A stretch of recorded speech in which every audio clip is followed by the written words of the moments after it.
పనసపట్టు curry అండి. చేసేద్దామా? ముందుగా పనసపొట్టుని తీసుకొని 2, 3 సార్లు నీట్‌గా కడగాలండి.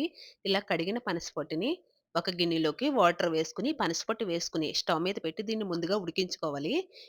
ఇలా ఇది 2, 3 పొంగులొచ్చిన తర్వాత స్టవ్ ఆఫ్ జేసుకొని, అస్సలు వాటర్ లేకుండా పనసపొట్టుని తీసుకొని పక్కన పెట్టేసుకోండి.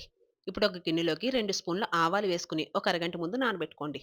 మనం తినే పులుపుని బట్టి చింతపండు కూడా ఒక గిన్నెలోకి వేసుకొని నానబెట్టుకోవాలండి. మళ్ళీ స్టవ్ మీద బాండీ పెట్టుకొని, ఆయిల్ వేసుకున్న తర్వాత, ఒక కప్పు పల్లీలు వేసుకొని ఫ్రై జేసుకోండి.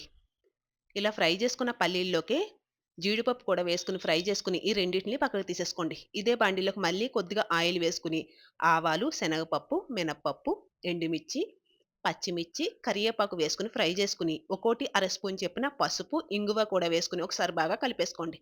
ఇప్పుడు ఇదే పోపులోకి పనసపొట్టు వేసుకొని, ఒకసారి కలిపేసుకున్న తర్వాత మూత పెట్టి మధ్య మధ్యలో కలుపుతూ ఉండాలండి.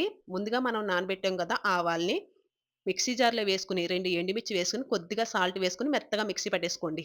ఇప్పుడు చింతపండుని కూడా తీసుకొని, మెత్తగా ఇలా కలుపుకొని గుజ్జంతా తీసుకోండి.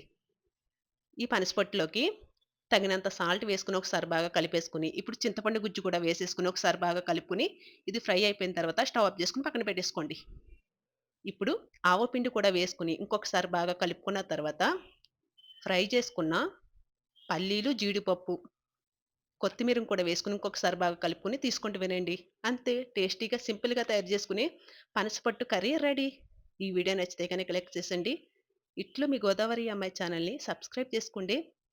ఈ పనసపట్టు కర్రీ ఆవ పెట్టాం కదండీ! ఒక 2 గంటలు పక్కన పెట్టుకొని తింటే సూపర్ అండి బాబు.